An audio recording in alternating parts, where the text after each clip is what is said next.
कहानी शुरू करने से पहले अगर आपने हमारे चैनल को अभी तक सब्सक्राइब नहीं किया तो सब्सक्राइब कर लीजिए और बेल आइकन दबा दीजिए। अगर ये वीडियो पसंद आए तो लाइक का बटन दबाना ना भूलें। कहानी शुरू होती है एक बार से। सेंटा यहाँ बैठा हुआ है, धूम्रपान कर रहा है। वो कुछ लोगों को देखता है जो अपनी लाइफ को एंजॉय कर रहे हैं। इसके बाद वो हमें एक मॉल में सेंटा बना बैठा दिखा है। इसका नाम है विली। विली ने एक बौने असिस्टेंट को रखा है, मार्कस। सेंटा यानी विली के पास एक बच्चा आकर कहता है कि तुम असली सेंटा नहीं हो, अगर तुम हो तो जादू करके दिखाओ। विली उसे यहाँ से भगा देता है। बेचारे बच्चे को पता चल गया कि सेंटा के बारे में जो कुछ भी कहा जाता है सब झूठ है। इसके बाद हमें सेंटा और उसके साथी की असलियत वाकई में पता चलती है। जब शाम को मॉल बंद हुआ तब दोनों मौका पाकर इसमें ड्रिल करते हैं। यहाँ की ज्वेलरीज, कैश, इन सब को चुराना शुरू करते हैं। दोनों तो प्रोफेशनल चोर निकले।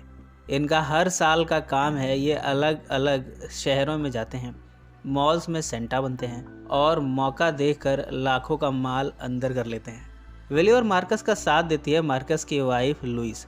वो इनके लिए गेटवे ड्राइवर का काम करती है।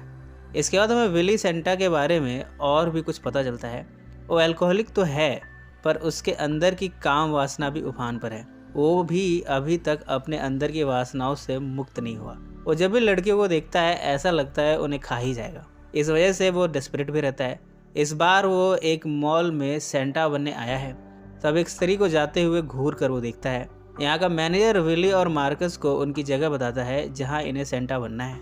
यहाँ जब बच्चे सेंटा के पास आते हैं तो विली बड़े बदतमीजी से बात करता है। उसकी इन हरकतों से अब मार्कस भी परेशान है। मार्कस को यकीन है कि उनका धंधा अब ज़्यादा दिन नहीं चलने वाला। इसके बाद सेंटा हमें एक बार में दिखता है। यहाँ के बारटेंडर से उसकी दोस्ती हो गई है। इसके बाद कार में दोनों आपस में संभोग करते हैं। बारटेंडर कहती है कि उसे खुशी है कि उसे सेंटा के साथ संभोग करने को मिला। यहाँ एक शख्स आकर सेंटा से लड़ना शुरू करता है। एक बच्चा जो कि काफ़ी फैटी है आकर सेंटा को उससे बचाता है। सेंटा उस बच्चे को घर तक ड्रॉप करता है। बच्चा अपनी ग्रैंडमा से सेंटा को मिलाता है। इस बच्चे का नाम है थर्मैन।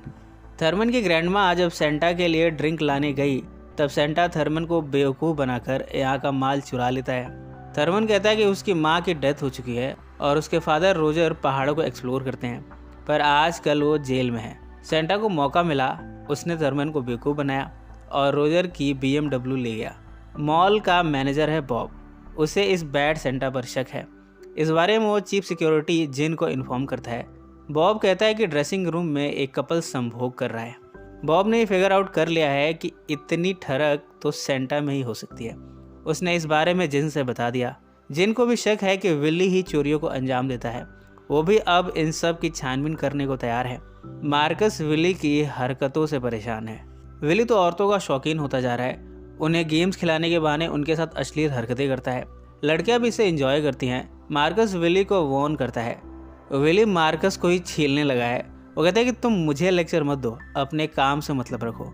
आज रात जब विली अपने मोटेल रूम पहुंचा है तब वो देखता है कि उसके घर में रेड पड़ी है। विली को थर्मन की याद आई है। वो उससे हेल्प मांगने जाता है ठहरने के लिए। इस तरह विली थर्मन के यहाँ मज़े करता है। थर्मन उसे सच का सेंटा समझता है, उसकी हर ख्वाहिश पूरी करता है। विली यहाँ सू को भी बुलाता है, उसके साथ जिस्मानी संबंध बनाता है। थर्मन की ग्रैंडमा इन सब से अनजान है। मार्कस बाद में विली से कहता है कि तुम थर्मन का फ़ायदा उठा रहे हो। विली को इन बातों का कोई फर्क नहीं पड़ता। फाइनली जिन ने विली को पकड़ ही लिया। मार्कस और विली के साथ वो डील करता है कि आज से सेंटा जो कुछ भी चुराएगा उसमें जिन को 50% चाहिए। मजबूरन मार्कस इसके लिए हाँ कर देता है। इस बारी सेंटा जब यहाँ है तब वो नशे में धुत है। वो यहाँ लकड़ी की काठी और काठी का घोड़ा देखता है। सेंटा यहाँ तहस नहस मचा देता है। यहाँ की माएँ अपने बच्चों को लिए चली जाती हैं। जिन आकर सेंटा और मार्कस को डांटता है कि उसके शेर का क्या होगा। मार्कस और जिन में बहसबाजी होती है। सेंटा की लाइफ में एक चीज़ अच्छी है और वो है खूबसूरत सी सू। उसे लिए सेंटा थर्मन के घर आया है। दोनों यहाँ फर्श पर संभोग करते हैं। थर्मन मासूम है, उसे लगता है कि सेंटा सच का है और वो ये भी मानता है कि सू सेंटा की बहन है। कुछ दिनों बाद सेंटा थर्मन को एक लेटर देता है और कहता है कि ये पुलिस को दे देना। इसमें उसने लिखा है कि उसने कब और कितनी चोरियां की हैं। वो व्हीकल के धुएं से सुसाइड अटेम्प्ट करता है, पर जब सेंटा थर्मन की आंखें देखता है तो अपना इरादा बदल देता है। इधर अब मार्कस ने अपनी वाइफ के साथ मिलकर एक प्लान बनाया है। दोनों यहाँ जिन को प्रॉफिट देने के लालच में बुलाते हैं। मौका देखकर मार्कस की वाइफ जिन पर गाड़ी चला देती है। इस तरह मियाँ बीवी ने मिलकर जिन को ही मार दिया। मॉल में मार्कस और सेंटा चोरी को अंजाम देते हैं।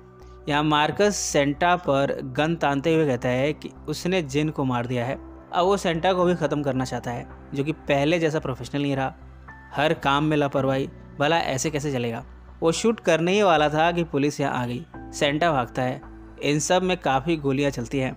पुलिस को थर्मन ने वो लेटर पहुंचा दिया और इस तरह पुलिस को सेंटा के यहाँ होने की खबर लग गई थी। सेंटा भागता है थर्मन के घर की तरफ। यहाँ उसे कई गोलियां लग जाती हैं, पर अंत में सेंटा बच गया। कुछ समय के बाद सेंटा की आवाज़ सुनाई देती है। वो कहता है कि उसने थर्मन का शुक्रिया अदा किया है। सेंटा को सब क्राइम से बरी कर दिया गया।